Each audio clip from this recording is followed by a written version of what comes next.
In this video, we're going to look at how we deal with photos of animals, and more specifically dogs, which is going to be pretty much the same thing as we would do for cats or any other animal for that matter.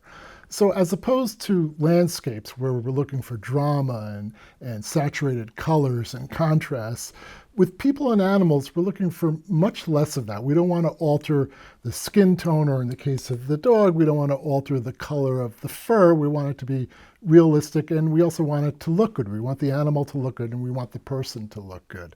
So our goal with these photos is going to be to make something pleasing and something that's a positive image of the animal or of the person. In this example, you can see we have a photo of a dog. This is Belly.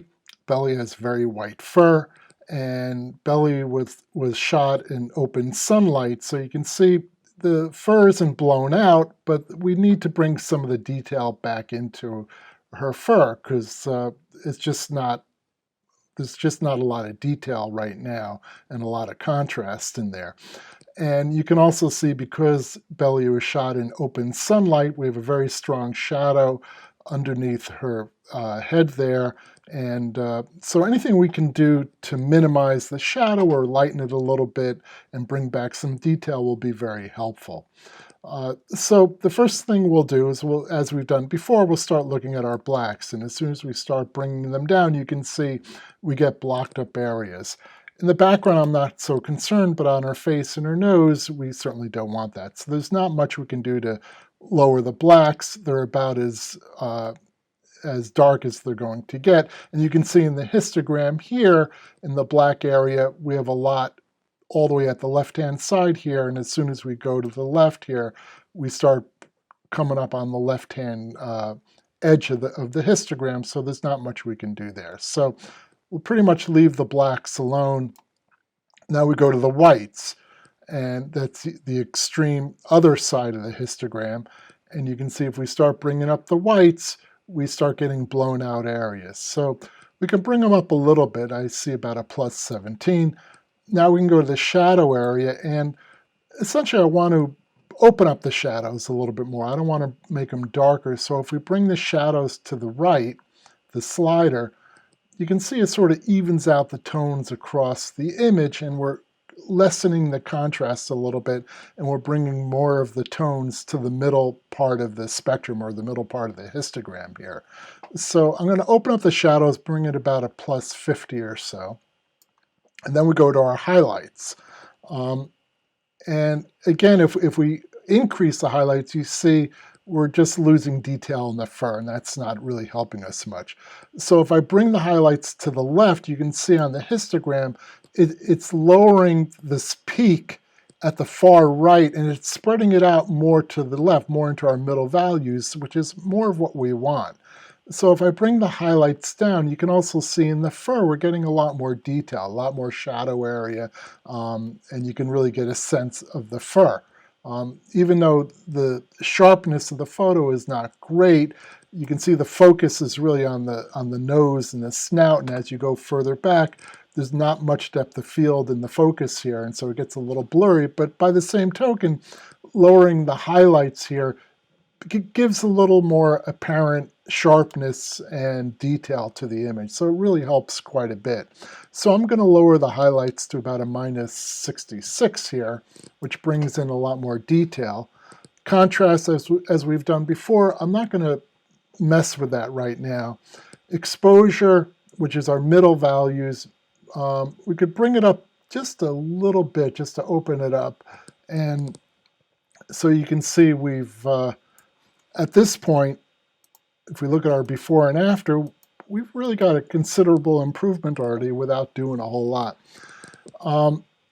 We can go to our color temperature, and we could use the eyedropper to look for a neutral value. I'm not sure, maybe in the fur here, if I sample that, it's not much of a change. It goes to 4,800 degrees, as shot was 4,850. So we're pretty much on target with our color temperature as is. The tint, I don't know if I want to mess with that too much either. If we go to the left, it gets kind of green in the fur.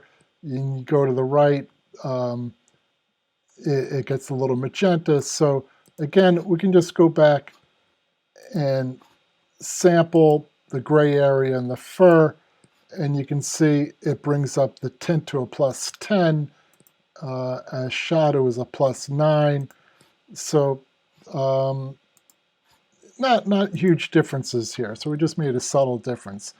Then we can go into our texture, clarity, and dehaze filters. And remember, the texture adjustment affects our areas of transition that are fairly abrupt, where you have lights against dark in a small area.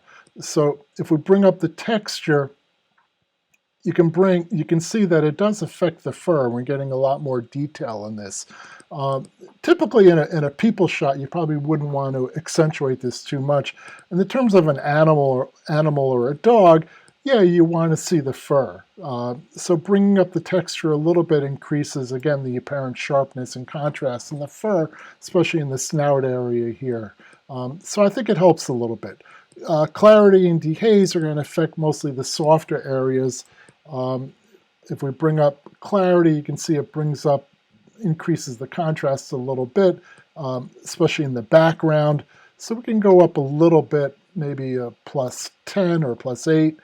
Dehaze, we don't have much haze here, so there's not a lot we're going to do.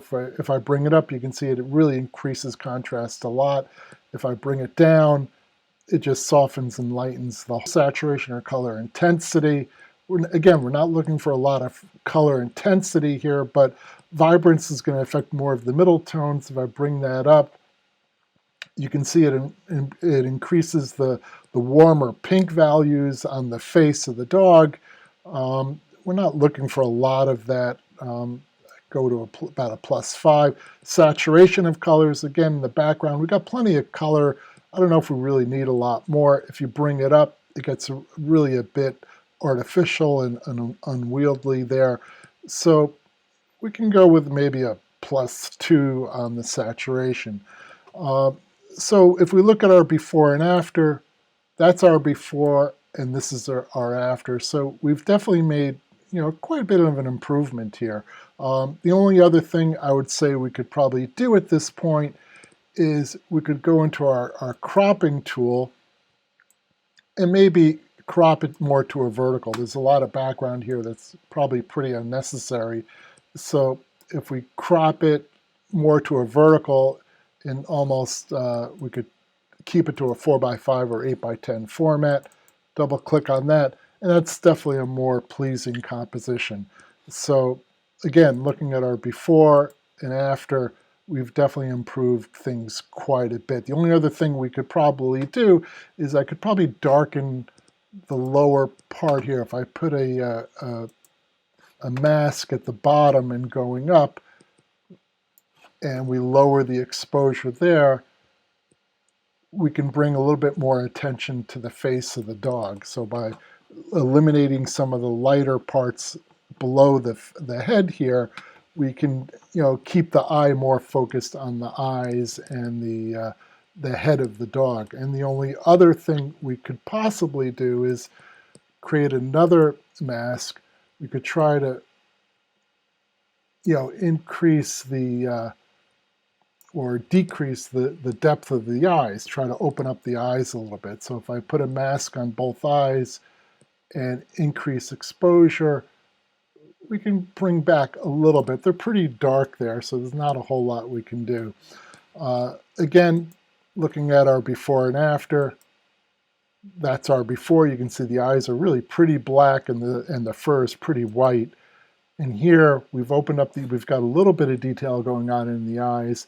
The fur has got a lot more detail and certainly an improved shot. You can see how in this example we took a slightly different approach to how we adjusted contrast in the colors in the image. In the case of Belly the dog here, we wanted to keep the color of the skin natural and close to as we always perceive it as a white furry dog. We wanted to lighten the shadows and the contrast a bit just to keep the whole image kind of pleasing and a positive rendition of the dog. So you could see we weren't going for saturated colors. We weren't going for a lot of drama in the contrast and color balance. So we just wanted something that was realistic, yet a positive image of the animal.